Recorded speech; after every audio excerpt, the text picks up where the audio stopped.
আমরা যেই জাতীয়তাবাদী শক্তি হিসেবে বিএনপিকে চিনতাম, আমরা সেই বিএনপিকে এখন আর আসলে চিনতে পারছি না। আমাদের মনে হচ্ছে যে উদ্ভট উটের পিঠে চলছে স্বদেশ, একটা কথা আছে না, যে ক্ষমতায় আছে একজন কিন্তু কে চালাচ্ছে পেছন থেকে বা তার কাজকর্মে বোঝা যাচ্ছে না যে আসলে সেই নিজেকে পরিচালিত করছে, সে দেশটা চালাচ্ছে নাকি অন্য কেউ এই দেশটা চালাচ্ছে। না হলে আমরা এরকম জিয়াউর রহমানকে সবচেয়ে বড় রাজাকার বলা, তারপর বিভিন্ন সময়ে যাদেরকে আমরা দেখেছি যে বর্তমান প্রধানমন্ত্রী তারেক রহমানকে নিয়ে কটু বক্তব্য করেছেন, খালেদা জিয়াকে নিয়ে নোংরা বক্তব্য করেছেন, তাদেরকেই এখন সাথে নিয়ে ঘুরে বেড়ানো, এই জিনিসগুলো খুব অস্বাভাবিক লাগে আর কি আমাদের দেখতে। আমরা ইদানিং দেখছি যে নতুন সরকার, আমাদের যখন অন্তর্বর্তীকালীন সরকার ছিল, আমিও সেই সরকারের অংশ ছিলাম, আমাদেরকে বারবার বলা হতো যে নির্বাচিত সরকার আসলে দেশের সব সমস্যার সমাধান, এক কথায় সব সমস্যার সমাধান। কিন্তু আমরা দেখতে পাচ্ছি যে নতুন সরকার ক্ষমতা গ্রহণ করার পর থেকে এখন পর্যন্ত কোনো বিষয়েই তারা আসলে সেরকম সাফল্য আমাদেরকে দেখাতে পারেনি। যদিও আপনারা হয়তো বলবেন যে ইশতেহারের কয়েকটা বিষয় বাস্তবায়িত হয়েছে, আসলে বাস্তবায়িত হয় নাই। পাইলট প্রজেক্ট বা আমি একটা ইশতেহার দিলাম, সেটার একটা ছোট অংশ দিয়ে শুরু করাটা, এটা 5 দিনেও করা যায়, এটা এত বড় কোনো সাফল্য না। এটা বাস্তবায়িত হলে তারপর আমরা হয়তো বলতে পারবো, যদিও সেগুলো দলীয় এজেন্ডা। আমরা দেখছি যে দেশে যে চ্যালেঞ্জগুলো এসেছে এই নতুন সরকার আসার পরে, এক হচ্ছে ঈদ যাত্রা এবং ঈদের সময় এটার ম্যানেজমেন্ট আমরা দেখেছি ভয়াবহ রকম মিসম্যানেজমেন্ট হয়েছে। এবং এমন না যে আগেরবার বেশি ভাড়া নেওয়া হয়নি, আগেরবারও নেওয়া হয়েছে, কিন্তু সেটা একটা চেক অ্যান্ড ব্যালেন্সের মধ্যে ছিল এবং সরকারের তৎপরতা দেখা গেছে।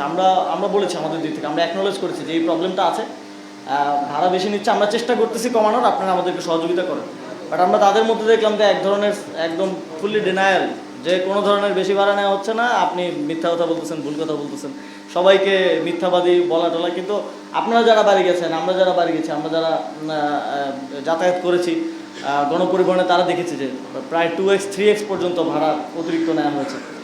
আমরা এই যে এখন যে তেলের সংকট দেখছি, আমি সরকারে থাকা অবস্থায় আমি গভর্নমেন্টের যে পারচেস কমিটি আছে সেটার মেম্বার ছিলাম, এবং গভর্নমেন্টের পারচেস কমিটিতে প্রায় প্রতি পারচেস কমিটিতে দুইটা জিনিস কমন থাকতো, তেল এবং গ্যাসের আমদানির অনুমতি দেওয়া, যে এত ব্যারেল তেল, এতটুকু গ্যাস, এটা আমদানির অনুমতি দেওয়া। কারণ যেহেতু টাকাটা ব্যাংকের রিজার্ভ থেকে যায়, ফলে ওইটা সরকারের একটা অনুমতি লাগে যে কোনো প্রতিষ্ঠান এটা দেশের বাইরে থেকে আমদানি করার ক্ষেত্রে।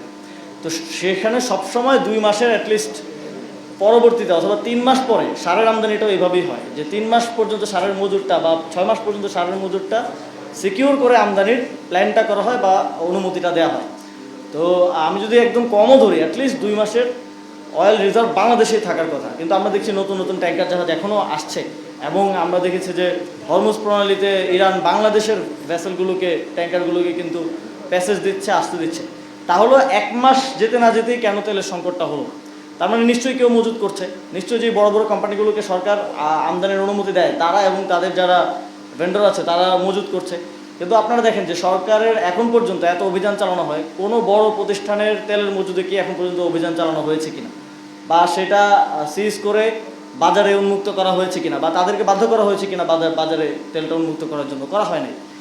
না করা হওয়ার একটাই কারণ হইতে পারে, সেটা হচ্ছে তাদের সাথে আপনাদের যোগসাজশ আছে, আপনাদের মন্ত্রীদের বোঝাপড়া আছে, যে তুমি 5 টাকার তেল যদি 10 টাকা বিক্রি করো, তাহলে 2.5 টাকা আমার, 2.5 টাকা তোমার। Simple equation. এটা বোঝার জন্য অনেক বেশি জ্ঞানী কিছু হওয়ার প্রয়োজন নাই। তো এক্ষেত্রে আমাদের মনে হয় সরকারের শুধুমাত্র অব্যবস্থাপনা না, সরকারের এখানে এই যে পুরো সিন্ডিকেটের যে দুর্নীতির যোগসাজশ, সেটার সাথে সরকারের বিভিন্ন অংশগ্রহণ রয়েছে বলে আমরা মনে করি। এবং এর বাইরেও আমরা দেখেছি যে এই সরকার গঠন হওয়ার পরে বিগত সরকারের একটা বিশেষ সিচুয়েশনে করা যেই অধ্যাদেশ, স্থানীয় সরকার অধ্যাদেশের যেই পরিবর্তনটা করা হয়েছিল, আপনারা জানেন আওয়ামী লীগের প্রতিনিধিরা ছিলেন বিভিন্ন জায়গায় এবং তারা পালিয়ে গিয়েছিলেন, ফলে স্থানীয় সরকার প্রতিষ্ঠানগুলো খালি হয়ে গেছিলো। ফলে তাদেরকে অপসারণ করার জন্য তখন সরকারকে এই ক্ষমতাটা দেওয়া হয় যে সরকার চাইলে যে কাউকে প্রশাসক হিসেবে অপসারণ করতে পারবে, আবার যে কাউকে প্রশাসক হিসেবে বসাতে পারবে। কিন্তু সেই প্র্যাকটিসটা কিন্তু অন্তর্বর্তীকালীন সরকার সেই অর্থে করে নাই। খুব স্বাভাবিকভাবেই অন্তর্বর্তীকালীন সরকারের ইচ্ছা ছিল নির্বাচন দেওয়া, সেটাও হয়নি বিএনপির বাধায়। কিন্তু সেই প্র্যাকটিসটা তারা করেনি, গণতন্ত্রের প্রতি কোনো ধরনের যেন প্রশ্ন না ওঠে সরকারের উপর সেই জায়গা থেকে।